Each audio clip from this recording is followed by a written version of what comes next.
안녕하세요. 대박열림고시학원에서 식사요법과 조리원리를 맡고 있는 이경현입니다. 2023년도 임용시험 영양부분 해설 강의를 시작하도록 하겠습니다. 여러분들께서 잘 준비하셨던 만큼 잘 보셨을 거라고 믿습니다. 자, 문제 한번 보시면은 첫 번째 식사요법부터 들어가도록 할게요. 자, 이번에도 여러분들께서 지켜보셨으면 아셨겠지만은 영양학 부분하고 식사요법 부분하고 굉장히 밀접하게 시험 문제가 나왔다라는 것을 보셨을 겁니다. 그래서 이 문제 같은 경우에도 지금 이 문제는 지방간 이렇게 해서 식사요법 부분으로 명확하게 떨어져서 나와 있는 문제이긴 하죠. 그리고 지금 6번 문제 같은 경우에도 지방간 문제를 우리가 7월, 8월 8주에 걸쳐서 문제풀이를 하고 있는데요. 그때도 충분히 다루었던 부분이었었고 또 사회 모의고사 부분에서도 제가 알코올성 지방간 부분 문제를 냈던 거 기억나시죠? 그래서 그때 풀어보시면서 지방간 부분도 다시 한번 정리하셨을 거라고 생각됩니다. 자, 6번 문제 보시면은 다음은 지방간을 진단받은 30대 여성의 A씨의 영양 판정 결과이다 라고 했죠. 그래서 먼저 160에 66kg 라고 나와 있는 걸로 봐서 비만에 해당이 되는 거고요. 그 다음 식사 섭취 조사에서 1902칼로리라고 나와 있죠. 그리고 이렇게 지금 탄수화물 부분, 단백질 부분, 지방 부분이 나와 있는데요. 지방간 문제를 보셨을 때 여러분들께서 맨 처음 생각하셔야 되는 것이 지방간의 경우에는 원인이 어떤 것이었는지를 규명하는 게 굉장히 중요합니다. 그래서 원인에 해당이 되는 것 중에서 우리가 크게 지방간의 경우에는 알코올에 해당이 되는 알코올성 지방간이냐, 그 다음에 비알코올성 지방간이냐라는 것이 중요한데요. 제가 모의고사에서 다루었던 부분에서는 알코올성 지방간으로 해서 설명을 드렸었고 부가적으로 비알코올성 부분도 설명을 드렸던 부분이었어요. 그래서 원인에 따라서 예를 들어서 알코올성 지방간이라면 제일 먼저 해야 되는 것이 금주에 해당이 된다면 비알코올성 지방간은 일단은 원인에 해당이 되는 것이 비만인 경우라면은 정말 많이 먹어서 지금의 경우에서처럼 비만인 경우라면은 칼로리를 조절하는 것부터 시작을 해서 들어갈 거고요. 이 비만의 원인에서도 당질 섭취가 높았느냐 아니면은 지질 섭취가 높았느냐에 따라서 또 식사요법이 달라졌겠죠. 그 다음에 우리가 정말 못 먹었었을 때 기아에서도 발생되기도 했었어요. 그래서 여기에서는 이제 단백질의 부족으로 인해서 발생되는 경우였었잖아요.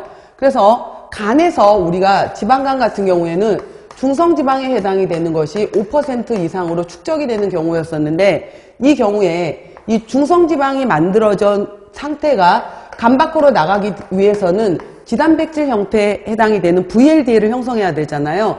이 과정에서 바로 이제 단백질이 없게 되면은 바로 지단백질을 형성하지 못한다라는 거 너무너무 이론 시간에 강조드렸었고 문풀에서도 보셨고 또 모의고사 때도 봤던 부분이죠. 그래서 먼저 작성 방법을 보시게 되면은 영양 판정 결과에 근거하여 자, A씨의 지방간 개선을 위한 식사요법 2가지를 서술하시오라고 했죠. 그래서 딱 보니까 탄수화물에 해당이 되는 것이 정상적인 경우에도 55에서 65% 범위인데 섭취 분율이 70%로 올라갔어요. 이 사람의 경우에는 일단 탄수화물의 섭취가 문제가 되었구나 라는 것을 바로 파악하실 수가 있었을 거고요. 그 다음 단백질 부분을 봤었을 때 12%잖아요. 전체적으로 봤었을 때 보통 7에서 20% 가기도 하지만은 이 12% 부분으로 약간 적어져 있기 때문에 이 사람의 경우에는 탄수화물의 함량을 줄이고 단백질 함량을 늘려주는 게 우선이 되어야 돼요. 그죠? 그 다음 밑에 보시면은 A씨의 지방간 회복을 돕는 항지방간 인자 중에서 비타민과 무기질의 명칭을 순서대로 쓸 것 이렇게 얘기를 했잖아요. 그러면은 우리가 지방간 인자에서 여러분들께서 보통은 레시틴, 메티오닌, 셀린 여러 가지 이러한 것들에 대해서 우리가 좀 더 많이 공부를 했긴 했지만은 특히 이 부분도 제가 계속 강조했던 부분이었지만은 지방산, 불포화 지방 이런 쪽에 지방 섭취가 많아지거나 지방간에 문제가 있었을 때 가장 대표적인 비타민에 해당이 되는 것이 무엇인지 그리고 그 비타민의 전략작용을 하는 무기질이 무엇인지 바로 떠올랐을 거라고 생각이 됩니다. 자, 그래서 제가 생각했던 답, 여러분들도 쓰셨던 답에 해당이 되는 부분이 바로 먼저 첫 번째 식사요법 두 가지를 제시하시오 라고 했잖아요. 그래서 식사요법 부분에 첫 번째 나와야 되는 것이 탄수화물의 섭취를 60% 이내로 줄인다. 그리고 이 중에서도 단순당에 해당이 되는 것, 특히 과당의 섭취를 줄여라 라고 해서 탄수화물 부분을 언급해 주셔야 되겠죠. 줄인다라는 거. 그 다음 이 만들어진 중성지방이 간 밖으로 나가기 위해서는 지단백질을 만들어야 될 때 반드시 필요한 것이 단백질이죠. 그래서 양질의 단백질 섭취량을 조금 더 탄수화물을 줄이는 만큼 단백질 섭취량을 늘려줘라 라는 것이 가장 중요한 바로 이제 부분에 해당이 되겠습니다. 그리고 대표적인 것에 해당이 되는 비타민의 이름을 쓰고 무기질의 이름을 쓰시오. 순서대로 써라 라고 했죠. 그래서 이렇게 명칭만 제시하시면 되는데요.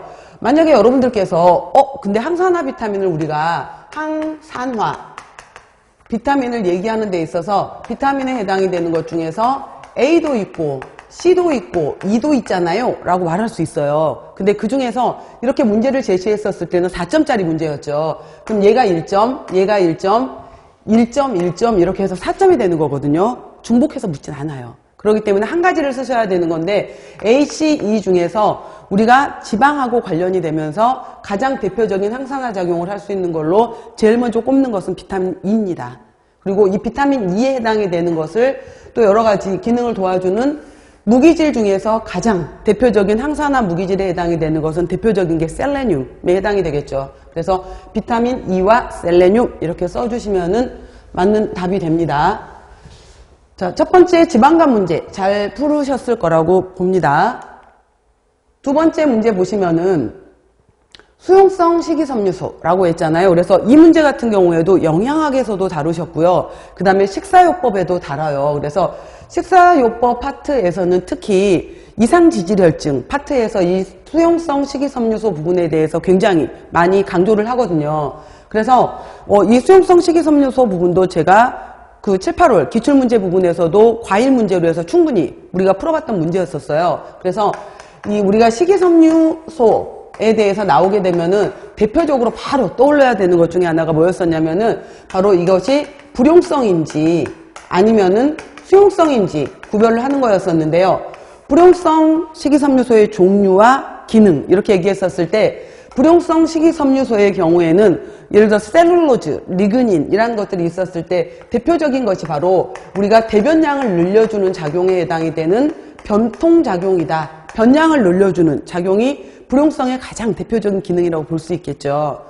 수용성 같은 경우에는 수용성 식이섬유소의 경우에는 가장 대표적인 것이 과일 속에 들어있는 펙틴, 그 다음에 해조류 속에 들어있는 한천에 해당이 되는 여러 가지 아가 성분들, 그 다음에 이런 또 곤약 속에 들어있는 만난이라든지 이런 성분들이 대표적인데요. 수용성 섬유소 그러면 먼저 떠올라야 될 것이 이것들은 혈당 상승을 억제했어. 그 다음에 계속 강조했던 것 중에 하나가 바로 이 콜레스테롤을 바로 배설시키는 작용을 한다라고 했었는데 그러면서 강조했던 부분이 있었죠. 콜레스테롤은 우리 먹는 것뿐만 아니라 우리 신체 내하고 가장 연결되어 있는 기관이 바로 간이다라는 얘기를 했었어요. 자, 봐보세요. 첫 번째 기억번에서 수용성 식이섬유소는 체내 콜레스테롤의 체외 배출을 증가시키고 식이 콜레스테롤의 흡수를 방해해서 혈중 콜레스테롤 농도를 낮추는 생리적 기능이 있다라고 했어요. 배출을 증가시킨다고 했죠.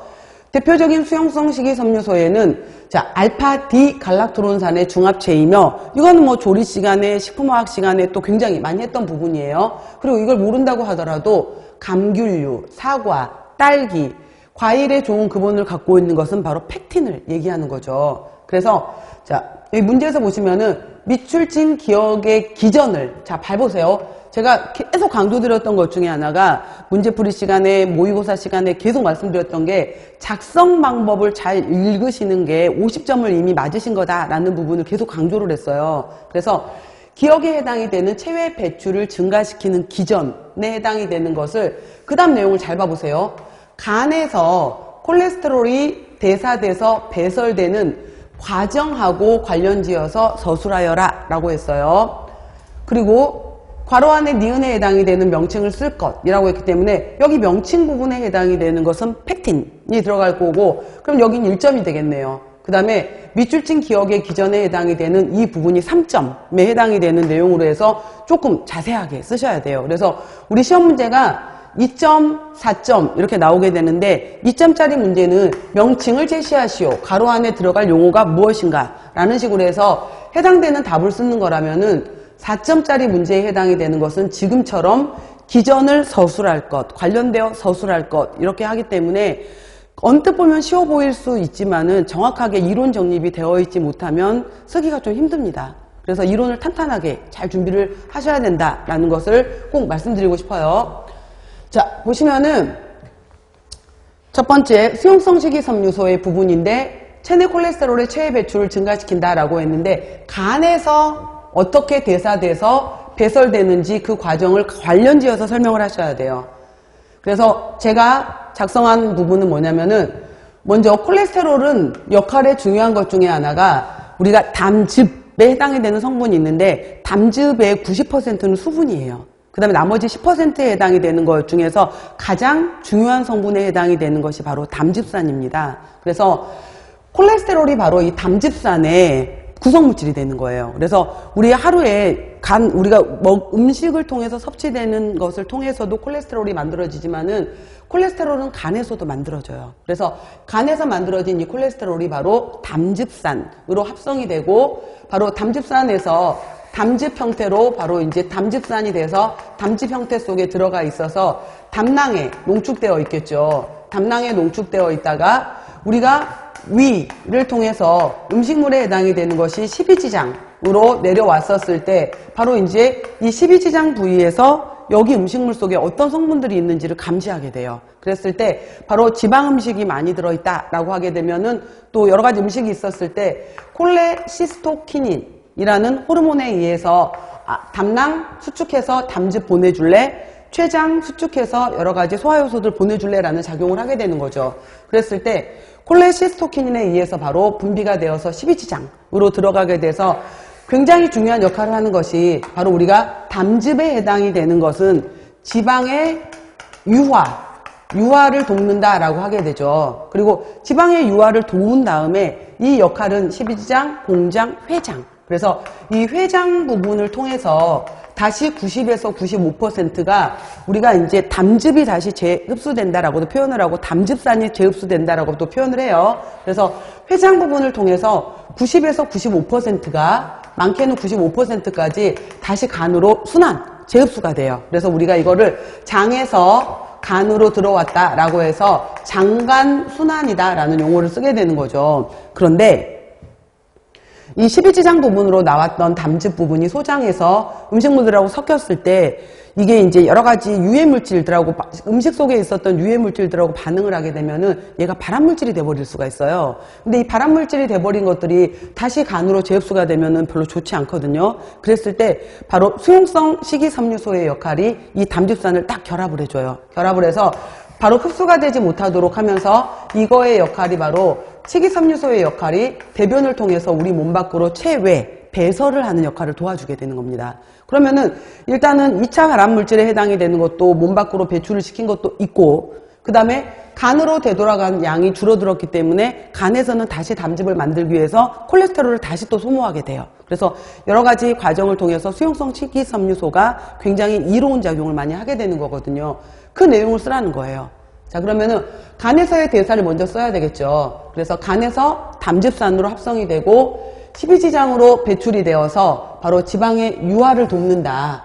그래서 회장에서 재흡수가 되면서 간으로 돌아오는 장간순환을 한다라는 거죠.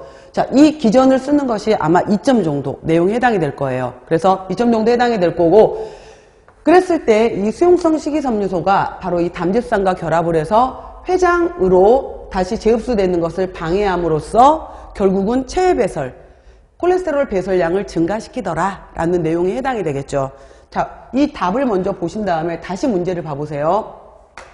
다시 문제를 보시게 되면은 이 문제에서 제시했던 부분에서 콜레스테롤의 기전을 간에서의 콜레스테롤이 대사돼서 배설되는 과정과 같이 연결지어서 설명하시오 라는 문상을 보면서 정확하게 이런 식으로 간에서 만들어져서 12지장으로 나간 다음에 유화를 돕고 회장으로 재흡수가 돼서 장간순환을 하게 되는데 바로 수용성 식이섬유소는 결합을 해서 재흡수를 방해하기 때문에 결국은 체외, 몸 밖으로 대변을 통해서 배출시키는 것을 증가시키더라 라는 내용이에요. 그래서 이 내용을 쓰시는 것이 3점이 되겠습니다. 그리고 과일 속에 들어있었던 펙틴에서 갈락토론산이라고 얘기를 하게 되면은 갈락토론산의 경우에는 글루코즈하고 에피머 관계잖아요. 그래서 글루코즈의 구조가 이렇게 1번, 2번, 3번, 4번 구조에서 4번의 OH가 하이드록실기가 아래쪽 방향이었다면 글루코즈의 경우에는 위쪽 방향이에요. 그 다음에 이쪽이 CH2OH 구조를 갖고 있다면 이것이 이대로라면 갈락토즈가 되겠죠. 근데 바로 6번 탄소다리가 카르복실기 형태를 갖고 있는 것을 우리가 우론산이라고 해서 갈락토론산에 해당이 되는 건데 이 구조가 계속해서 연결되어 있는 구조를 가지고 있는 것이 바로 펙틴이에요. 그래서 식품화학 시간에, 조리원리 시간에, 영양학 시간에 굉장히 많이 언급되었기 때문에 펙틴 부분 잘 쓰셨을 겁니다. 자, 이렇게 해서 이제 콜레스테롤 지방 관련된 내용이 있었고요. 다음 이제 3교시 문제에서 고혈압 있었는데 고혈압 같은 경우에도 우리가 준비 많이 했죠. 몸풀 이론 시간에, 몸풀 시간에 또 모의고사 때도 제가 고혈압 보면서 우리가 수치 부분으로도 주의혈압, 단독 고혈압, 수축기 단독 고혈압 여러 가지 공부들 많이 했거든요. 그리고 대쉬 다이어트 관련된 내용도 많이 했기 때문에 잘 쓰셨죠? 잘 쓰셨을 거라고 믿습니다. 자, 보면은 고혈압 영양 관리에 대한 설명이다 라고 했죠. 고혈압을 예방하고 관리하려면 무기질 섭취량을 조절할 필요가 있다. 나트륨을 많이 섭취하면 고혈압 발생 위험이 높아진다. 자, 반면에 여기죠. 우리가 대쉬 다이어트 식사를 통해서 혈압을 멈추게 하자라고 했던 것이 바로 대쉬 다이어트였죠. 이 대쉬 다이어트에서 강조했던 것이 바로 이렇게 섭취했던 것, 전곡류, 그 다음에 전곡류 섭취, 채소 섭취, 이런 섬유소 섭취를 많이 늘리고, 그 다음에 붉은살 육류라든지 기름기 많은 종류들, 당류, 이런 것들을 줄이게 되면은 나트륨을 낮추면서 나트륨과 결정적인 기량작용을 하는 것이 칼륨이잖아요. 칼륨의 섭취를 늘리고, 또 마그네슘도 혈관 튼튼, 칼슘도 혈관 튼튼 하게 해주는 작용이 있더라 라고 했던 것이 우리가 대쉬 다이어트라는 것을 계속해서 공부했었죠. 그거예요. 그래서 칼슘이 나와 있으니까 나머지 부분에 칼륨, 마그네슘을 써주시면 돼요. 칼륨, 마그네슘을 충분히 섭취하면 고혈압 위험이 낮아진다 라고 했는데, 자, 여기에서 기억의 기전을, 여기에서 나트륨을 많이 섭취하게 되면 왜 고혈압 발생률이 높아지느냐 라는 내용을 신장에서 분비되는 물질, 여러분 이거 잘 보셔야 돼요. 문제가 함정이 있어요. 신장에서 분비되는 물질과 신장에서 작용하는 호르몬을 포함해서 서술하시오 라고 했어요. 그래서 신장에서 분비되는 물질이라는 것은 레닌을 언급하는 거예요. 레닌도 일종의 호르몬이긴 하지만 이 레닌을 얘기하는 거고요. 신장에서 작용하는 호르몬이라는 것은 여기서 강조하고 싶은, 이 출제자가 강조하고 싶었던 것은 알도스테론이에요. 알도스테론은 부신 피질에서 분비가 되긴 하지만은 작용은 신장의 세뇨관 재흡수, 그러니까 세뇨관이라든지 이쪽에서 작용을 하기 때문에 바로 알도스테론 얘기를 쓰라는 거거든요. 레닌과 알도스테론. 그러면은 키워드에 해당이 되는 레닌과 알도스테론을 어떻게 연결시켜서 쓸지. 자, 그것도 역시 마찬가지로 여러분들이 이론 공부가 되어 있었을 때 여기에 해당이 되는, 여기 미은 디귿이 1.1점, 2점이고 이 기전, 서술할 것이라는 부분이 2점이 되겠죠. 그래서 이 부분에 해당이 되는 것들을 잘 작성을 하셔야 되겠습니다. 보시면은 일단은 우리가 아까 나트륨 섭취를 많이 섭취하게 되면은 첫 번째는 이거예요. 나트륨 섭취가 많아지게 되면은 결국은 우리가 세포 내가 있고 세포 외가 있었을 때 세포 내 가장 많은 무기질은 칼륨이에요. 세포 외에 가장 많은 무기질은 나트륨이거든요. 그랬을 때 이 나트륨 섭취가 우리가 식사를 통해서 많아지게 되면은 자연스럽게 이 나트륨은 삼투작용에 의해서 여러 가지 작용에 의해서 짜게 되고 물을 또 많이 섭취하게 되면서 물하고의 결합력이 높아지게 돼요. 그러면은 결국은 짜게 먹게 되면은 물의 섭취도 많아지고 물하고의 나트륨하고 결합력도 높아지게 되면서 혈장량이 많아지게 되겠죠. 혈장량 자체가 많아지게 되면은 이것이 직접적으로 혈압을 상승시키는 요인이 돼요. 그래서 직접적으로 혈압을 상승시키게 되고 이 혈압 상승에 의해서 결국은 자, 혈압도 높아졌어요. 고혈압이 되었어요. 혈장량이 많아지게 되면은 펌핑 하기 위해서 심장의 기능도 마찬가지로 부담이 높아지게 돼요.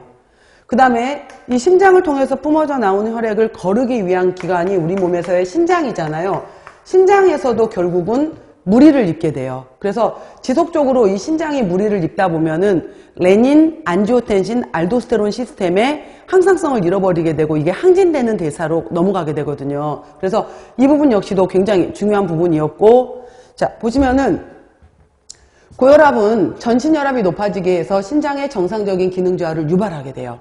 그래서 신장에서 분비되는 호르몬인 바로 이 레닌 얘기를 쓰라는 거예요. 레닌은 결국은 안지오텐신 노겐이었죠. 정확하게 말하면 안지오텐신 노겐을 1, 2로 활성화를 시키게 되면서 자, 근데 그 내용들을 다 쓸 수가 없어요. 그래서 우리가 문제를 쓸 때는 이 출제자가 원하는 가장 중요한 키워드가 무엇인가 뭐 1, 2까지 다 쓸 수가 없단 말이에요. 레닌과 이 알도스테론, 신장에서 작용하는 호르몬 중에서 그러면 알도스테론도 있고 뇌하수체 후엽에서 분비가 되는 항인 호르몬도 있잖아요 라고 얘기할 수 있겠지만 우선이 되는 것은 알도스테론입니다. 혈압에 직접적인 우선작용을 하는 것은. 그래서 레닌 얘기와 알도스테론 얘기를 쓰셔야 돼요. 그래서 부신피질에서 생성되는 알도스테론을 촉진해서 바로 신장에서 다시 나트륨의 재흡수로 결국은 수분 증가가 이루어지면서 혈압이 또 상승되게 되는 거예요. 이 얘기를 쓰라는 거예요. 그래서 이 부분 레닌, 알도스테론이 연결되는 부분. 그래서 먼저 뭐 앞에 부가적인 설명을 하셨다라고 하게 되면은 세포 외에 혈장량이 많아졌다. 이러한 것들 고나트륨 섭취로 혈장량 증가로 혈압이 높아졌다. 이 얘기가 들어가고 뭐 들어가도 되고 안 들어가도 되죠. 이거는 주 키워드가 아니었으니까. 그리고 고혈압의 경우에 결국 신장의 정상적인 기능 저하를 일으키게 되면서 과다한 레닌의 항진으로 인해서 결국은 알도스테론의 분비를 촉진하게 되고 알도스테론의 작용은 이거는 우리가 이렇게 있었죠. 사구체, 보문주머니, 근위세뇨관, 헬레고리, 원위세뇨관, 집합관 그랬을 때 바로 이 알도스테론과 항인 호르몬의 역할은 원위세뇨관과 집합관 쪽에서 다시 한번 특히 원위세뇨관 쪽에서 나트륨과 수분을 다시 재흡수하는 기능을 하거든요. 그래서 나트륨과 수분의 증가로 인해서 혈압이 더 상승되게 된다라는 내용을 쓰셔야 되겠죠. 그래서 이 내용으로 들어가게끔 레닌과 알도스테론을 어떻게 녹여서 잘 쓰실 것인가 라는 부분을 생각하셔야 돼요. 단편적으로 공부를 하시는 게 아니라 이론 정립이 잘 되어 있어야 되는 거고요. 잘 쓰실 거라고 봅니다. 그 다음에 대시 다이어트에서 좀 전에 칼슘은 나왔기 때문에 칼륨 부분과 마그네슘, 뭐 이건 순서는 크게 상관없겠죠. 이 칼륨과 마그네슘을 쓰시면 되는 거고요. 자, 이렇게 해서 식사요법 부분에 해당이 되는 것은 지방간. 여기에서 나와 있던 것처럼 지방간 문제가 있었고 비알코올성 지방간, 탄수화물 섭취에 의해서 영양소 과량으로 인해서 탄수화물을 줄인다, 단백질 섭취량을 좀 더 늘려준다. 그 다음 수용성 식이섬유소의 기능에서 바로 담즙에서 특히 바로 장간순환의 과정에 해당이 되는 회장으로의 흡수를 저해하는 작용을 통해서 결국은 간에서 다시 콜레스테롤이 만들어지게 하고 콜레스테롤을 통해서 담즙산을 다시 만들어야 되겠죠. 그리고 몸 밖으로 배설되는 양을 늘려주더라 라는 내용을 쓰는 거. 그 다음 팩틴에 대한 내용이었고요. 다음 고혈압 이런 식으로 해서 자, 세 문제가 있었었는데 여러분들께서 지금 이 세 문제 같은 경우에는 충분히 우리가 뭐 예상할 수 있는 문제들이었고 준비 잘 해왔던 부분입니다. 자, 잘 쓰셨을 거고요. 그리고 이거 같은 경우에는 제가 마지막 문제풀이 때 드렸던 자료 내용이었어요. 그래서 원래 정상적인 기능이라면은 혈압이 감소가 되었을 때 레닌의 분비가 증가하게 되고 안지오텐신 노겐에서 1, 2, 그 다음에 부신피질에서 그래서 키워드가 바로 레닌, 여기에서 알도스테론 분비 증가로 인해서 나트륨과 수분의 분비가 감소되고, 즉 제흡수가 증가가 되면서 다시 혈압이 높아진다. 근데 이거는 정상적인 사람들의 경우에 혈압이 감소됐을 때 일어나는 건데, 고혈압 환자들의 경우에는 이 기전에 있어서 항상성의 이상이 오게 되면서 레닌 분비 증가로 알도스테론 분비도 증가하게 되고, 수분과 나트륨이 체내에 보유되면서 혈압이 높아진다라는 내용 강조해서 설명드렸던 부분입니다. 자, 다음 부분은 지금 있는 것처럼 조리원리 부분입니다.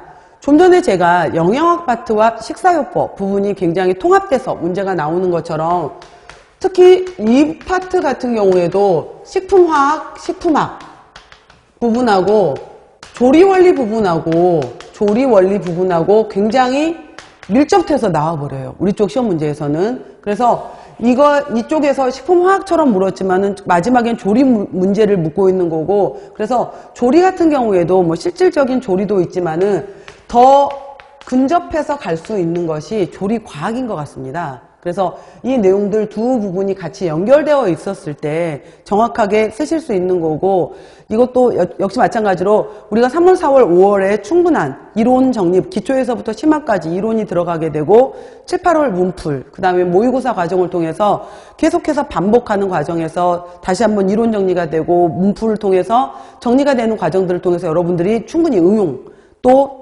바로바로 풀 수 있는 문제였다고 생각이 됩니다. 자, 이 문제 같은 경우에는 마지막 제가 그 두부 문제 같은 경우에 이 칼슘 이가이온, 마그네슘 이가이온으로 이거 문제를 드렸던 게 쓴맛 부분에서 제가 문제를 드렸던 적이 있어요. 쓴맛 부분에서 관련된 걸로 해서 드렸던 것도 있고, 문제풀이 그 파트에서 20번 문제였던 것 같아요. 이 부분에 해당이 되는 20번 부분 보시게 되면 제가 똑같은 문제가 있었거든요. 치즈 문제랑 그 다음에 두부 만들어지는 기전에 대한 문제를 똑같이 드렸던 문제가 있었어요. 그래서 그런 부분들로 이제 공부를 하시게 되는 건데요. 자, 9번 문제 보시면은 단백질의 응고성을 이용해서 식품을 만드는 과정을 도식화한 것이다 라고 했죠. 작성 방법에 따라 서술하시오 라고 했는데, 첫 번째는 우유, 살균 냉각, 스타터도 제가 다 설명드렸어요. 그래서 예를 들어서 심지어 우리가 뭐 치즈와 버터의 스타터 균주 같은 경우에는 스트랩토코커스 락티스, 스트랩토코커스 크레모리스라는 균주다라는 것도 이론 시간에도 문풀 시간에도 다 했던 부분이었고요. 발효, 그 다음에 레닌, 레닌이라고도 하고 렌넷이라고도 하고 여기서 레닛이라고 했죠. 그 다음에 응고, 커드, 그 다음에 유청을 분리하고 압착성형을 통해서 치즈가 되었다라고 했고요.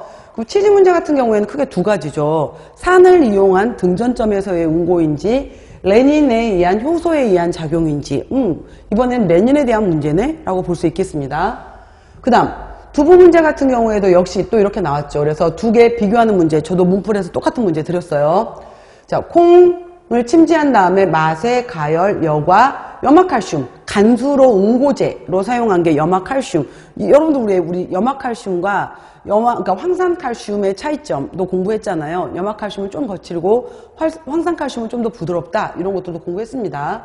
응고, 압착, 침지, 두부. 그 다음에 이 침지 부분은 우리가 이론 부분에서 두부 파트 나와 있는 그 바로 밑부분에 제가 과정 쭉 쓰면서 수침의 이유가 무엇이냐라고 해서 그것도 교재에 다 정리되어 있고 설명했던 부분들인 거죠. 침지 부분도. 자, 두부까지 연결되어 있어요. 자, 먼저 작성 방법을 보시면은 밑줄 친 기억을 첨가하는 목적을 쓰시오라고 했잖아요. 스타터 균주. 우리가 요구르트 만들 때도 스타터, 우유 만들 때도 스타터, 여기 지금 치즈 만들 때도 스타터가 들어가 있게 되는데, 스타터의 목적이 무엇이냐라는 거. 그 다음, 니은 디귿에 의한 응고 기전의 차이를 서술하시오라고 했잖아요. 레닌에 의한 응고, 결국은 응고로 치즈가 되었고, 두유가 응고가 되어서 두부가 되었고, 같은 응고지만은 레닌에 의해서 응고가 됐었을 때의 기전, 염화칼슘을 넣었을 때 응고되는 기전을 써라 라는 거죠. 그 다음 마지막 침지의 목적을 한 가지 쓰시오라고 했죠. 1점, 2점, 3점, 4점 이렇게 되는 거겠네요. 자, 보시면은 첫 번째 아까 스타터의 목적이 무엇이냐라고 했는데, 처음에 스타터 같은 경우에는 이대로예요. 그냥 정말로 스타터한다, 시작한다 라는 거예요. 그래서 무엇을 시작하는 건데, 아까 치즈를 만들 때 뭐 요구르트를 만들 때, 버터를 만들 때, 발효 제품을 만들 때 사용되는 유용한 미생물을 넣어주는 거예요. 미생물을 접종시켜서 그 미생물이 발효를 개시할 수 있게끔 시작하는 거, 발효를 촉진하는 작용을 우리가 스타터라고 한다라고 하는 겁니다. 다 여러분들 배우신 내용들입니다. 그 다음에 레닌과 아까 레닌을 넣었을 때와 그 다음에 염화칼슘을 넣었을 때 CaCl2였죠. 염화칼슘을 넣었을 때 그 두 개의 차이점, 응고의 차이점을 쓰시오라고 했잖아요. 우리가 먼저 우유 같은 경우에는 들어있는 카제인의 경우에는 알파 카제인, 베타 카제인이 있고 바깥쪽에 카파 카제인 형태를 갖고 있게 되는데 수용성에 해당이 되는 바로 카파 카제인에 해당이 되는 것들이 바깥쪽으로 분산되어 있어요. 이런 식으로 바깥쪽에 카파 카제인에 해당이 되는 것들이 분산되어 있는데 레닌이라는 효소가 들어가게 되면은 중간을 잘라버리게 돼요. 여기 중에서 바로 중간에 해당이 되는 일부분을 잘라버리게 되면 그 일부분에 해당이 되는 것이 뭐 글리코펩타이드, 마크로글리코펩타이드 여러 가지 용어를 쓰는데요. 자, 이렇게 되면은 얘가 일부가 잘려나가 버리게 되면서 불안정한 형태의 파라카파카제인 형태로 되게 돼요. 그렇게 되면은 이 파라카파카제인이 칼슘 이가이온과 함께 응고가 되는 것이 바로 우리가 치즈의 원리가 된다라고 얘기를 하는 거거든요. 충분히 여러 번 반복됐던 문제들이죠. 그래서 바로 이렇게 레닌은 우유의 안정한 수용성의 카제인, 카파카제인이었겠죠. 카제인을 불안정한 파라카파카제인과 글리코펩타이드로 분해한다. 뭐 글리코펩타이드 안 쓰셔도 돼요. 이 불안정한 상태에 바로 파라카파카제인이 되었고 이 불안정한 파라카파카제인이 칼슘과 함께 응고가 되어서 치즈가 되었다. 이 용어. 불안정한 바로 이제 레닌이 잘랐다, 분해시켰다, 분해했다. 그러니까 레닌의 역할은 바로 분해의 역할이었고 이 분해로 인해서 불안정한 파라카파카제인이 칼슘 이가이온과 결합한 것이 바로 응고가 된 것이 치즈다라는 내용을 쓰라는 거예요. 분해, 불안정한 파라카파카제인, 칼슘 이 단어가 들어가는 거. 그 다음 두유 같은 경우에도 응고가 바로 우리가 이제 CA 이가이온, 그 다음에 마그네슘 이가이온 제가 강조했었죠. 그래서 이러한 간수에 해당이 되는 것들을 이제 우리가 일부 책에서는 sorting out에 해당이 되는 염석 현상으로도 설명을 하지만은 염석에 의해서 뭐 이러한 것들이 이제 뭉쳐지게 돼 글리시닌이 뭉쳐지게 되면서 응고가 되었다라고 보기도 하지만은 최근의 내용들은 오히려 칼슘 이가이온, 마그네슘 이가이온 바로 이가이온에 의한 응고로 보는 것이 더 많더라라고 해서 제가 문제풀이 시간 때도 말씀드렸고 이 똑같은 문제 마찬가지로 비슷하게 나왔던 부분에서 제가 말씀드렸던 게 바로 이거에서 이가이온을 쓰시는 것이 더 강조가 된다라고 했었어요. 그래서 칼슘 이가이온의 양이온에 의한 결합으로 된 응고다라는 내용이었습니다. 마지막 수침, 두부를 만든 다음에 수침의 목적이라고 얘기를 했는데요. 만약에 넣었을 때 아까 여러 가지 이제 뭐 글루코노 델타락토는 어차피 같이 응고가 돼 버리니까 얘는 용출을 못 시킬 것이고 그래서 과잉의 응고제를 용출하는 거 칼슘, 마그네슘이란 썼던 응고제 과잉의 응고제를 용출시키고 뭐 이게 우선이에요. 이게 우선. 아까 한 가지만 쓰시오라고 했으니까 그래서 과잉의 응고제를 용출시킨다라는 거. 뭐 두부 모양을 유지하고자 하는 것이다 라는 것은 부가적인 거고 먼저 들어가야 되는 것은 과잉의 응고제를 용출시킨다라는 내용. 그래서 너무 많은 응고제가 남아있게 되면은 나중에 오히려 이것들이 그 두부를 우리가 뭐 두부찌개, 두부구이 해서 먹었을 때 더 단단하게 만들어 버리거든요. 그래서 그때 이 작용을 저해시키기 위해서 바로 수침하는 작용들이 있습니다. 그래서 이것도 이론 시간에 교재 보시면은 다 정리되어 있는 내용이에요. 두류 파트에.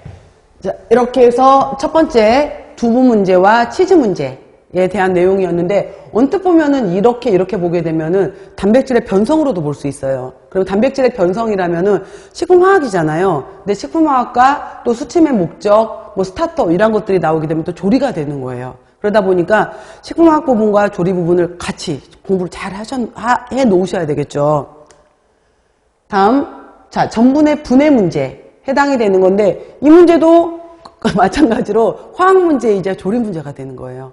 자, 보시면은 전분의 분해에 관한 내용이다 라고 했죠. 우리가 전분 이렇게 얘기하면은 제가 내내 강조했던 내용 중에 하나가 전분에서는 호화, 노화, 호정화, 당화, 그 다음에 겔화 정말 귀에 딱지가 앉을 만큼 우리가 이론에서부터 전분에서의 제일 중요한 키워드는 이 5가지입니다. 각각의 기전과 대표적인 식품의 예를 꼭 알아놔야 된다. 라고 해서 이론 때도, 문풀 때도, 모의고사 때도 다 나왔던 부분들로 해서 공부가 되겠죠. 호정화 과정도. 자, 보시면은 전분을 수분 없이 고온건열, 고온건열, 호정화네. 그죠? 그래서 바로 자체의 수분에 의해서 만들어진 가용성의 덱스트린. 만약에 그 밑줄을 치고 나서 이 덱스트린의 이름이 무엇이냐? 페로덱스트린. 우린 이렇게까지 공부했잖아요. 근데 호정화를 이제 물어보는 문제였고요. 그래서 분해가 일어나게 되면은 우리가 바삭바삭해지게 되면은 점성 더 낮아지게 되니까 바삭바삭하게 되겠죠. 뻥튀기 생각해 보시면은. 그래서 물을 흡수하는 용해성도 높아지고 용해성은 높아지고 점성은 낮아지게 돼요. 바삭바삭하니까. 그리고 분해가 되다 보니까 소화성이 더 좋아졌다. 이렇게 되는 거고요. 효소를 사용해서 전분은 아밀로즈와 아밀로펙틴으로 되어 있죠. 효소를 사용해서 전분을 분해하게 되면 덱스트린 혼합물이 함유된 물엿을 만들 수 있다라고 했어요. 그래서 우리가 이거는 지금 당화죠. 그래서 단맛을 만들어내게 되는 그 다음 과정에 해당이 되는 것은 당화에 해당이 되는 건데 여기에서 전혀 분해가 되지 않았던 전분의 상태와 완전히 분해가 돼서 전분의 분해물이 다 포도당으로 되어버린 거. 그래서 이거를 우리가 덱스트로즈 이퀴발란트라고 해서 포도당 당량값이다 라는 표현을 쓰기도 하고 덱스트로즈 이퀴발란트라는 용어를 써요. 그래서 전체 중에서 얼마나 많은 포도당이 만들어졌느냐 이걸 물어보는 거거든요. 이것도 분명히 우리가 문제풀이 시간에 다 설명했던 내용들이죠. 그래서 보시면은 제가 뭐 포도당 글루코즈와 프락토즈 얘기하면서 글루코즈 이소모라제 얘기할 때 설명했던 부분인데, 자, 전분에 해당이 되는 것이 D 값이 거의 0에 가깝다면은 물엿 정도에 해당이 되는 것은 D 값이 일부가 분해가 되었어요. 그렇기 때문에 20에서 30 정도가 되는 거고요. 포도당이 점점점 많아질수록 이제 100에 가까워지게 되는 건데, 이렇게 분해가 많이 되면 어떤 일이 벌어지게 되냐면은 오히려 점성에 해당이 되는 것은 낮아져요. 그러니까 전분에 해당이 되는 것이 끈적끈적 연결되어 있었다면은 포도당으로는 분해가 되어버렸기 때문에 점도는 낮아지게 되겠죠. 하지만은 단맛에 해당이 되는 당도는 증가를 하게 돼요. 당도는 증가를 하게 되고요. 그리고 포도당 양이 많아지게 되면은 포도당 이쪽에 해당이 되는 것들은 결정성이 좋아지게 돼요. 그래서 결정성은 또 높아진다라는 내용이 있겠죠. 자, 그리고 이제 이 문제 봐보세요. 그래서 지금 여기에서처럼 먼저 효소를 사용해서 전분을 분해하면 덱스트린의 혼합물이 함유된 물엿을 만들 수 있다. 그래서 우리가 배우죠. 아밀로덱스트린, 아크로모덱스트린, 에리스로덱스트린, 아크로모덱스트린, 말토덱스트린, 덱스트린 쭉 해서 말토즈, 글루코즈까지 넘어오잖아요. 그랬을 때 이러한 덱스트린 혼합물이 함유된 물엿을 만들 수 있다. 물엿은 분해 정도에 따라서 감미도, 분해의 D 값이 더 높아질수록 감미도도 높아질 것이고 점도는 낮아질 것이고 결정성은 높아지게 돼요. 그러니까 단당류로 될수록 더 결정성이 높아져요. 자, 캔디 등의 다양한 식품에 첨가된다라는 내용이 있고요. 먼저 기억, 니은의 변화를 나타내는 용어를 순서대로 쓸 것 이렇게 얘기했잖아요. 용어에 해당이 되니까 첫 번째 호정화, 당화 쓰라는 거예요. 호정화 쓰고 당화 쓰라는 거. 그 다음 물엿의 분해도가 높아질 때 밑줄 친 디귿의 변화를 쓰시오라고 했잖아요. 아까 제가 이렇게 얘기했죠. 그래서 이렇게 점점점 D 값이 100에 가까워질수록 끈적끈적했던 것이 풀어져 버리니까 점도는 낮아지고 감미도는 올라가고 결정성은 올라간다, 증가한다. 그래서 결정성의 증가 이 얘기를 쓰라는 거고요.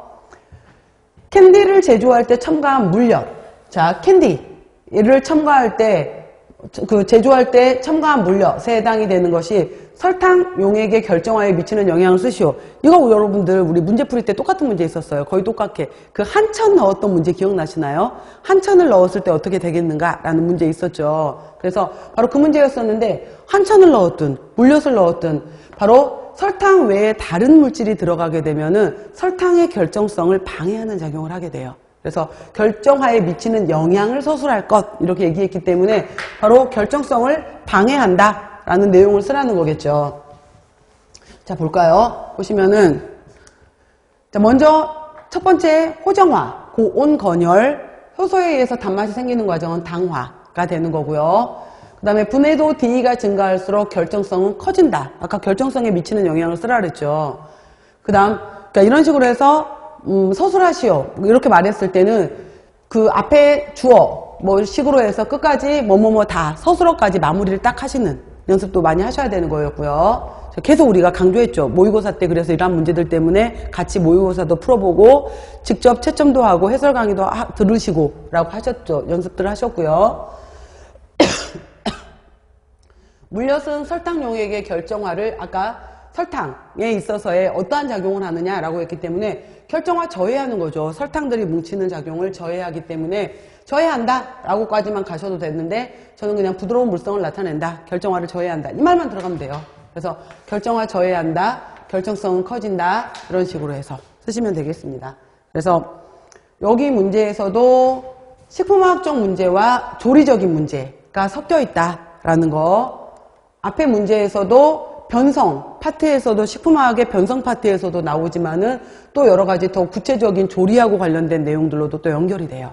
그래서 지금 문제들 보셨을 거고 뭐 다른 과목들 해설 강의도 잘 들으셨겠지만은 내가 공부하면은 먼저 이제 보셨던 분들께서는 잘 보셨을 거라고 믿고 좋은 소식으로 이후에 좋은 결과 뭐 많이 알려주세요. 그리고 준비하시는 분들의 경우에는 저 정도면은 내가 차근차근 3, 4월 이론 공부하면서 차근차근 해가면은 함께 해간다면은 충분히 합격할 수 있겠다라는 희망을 가지시고 함께 공부하셨으면 좋겠습니다.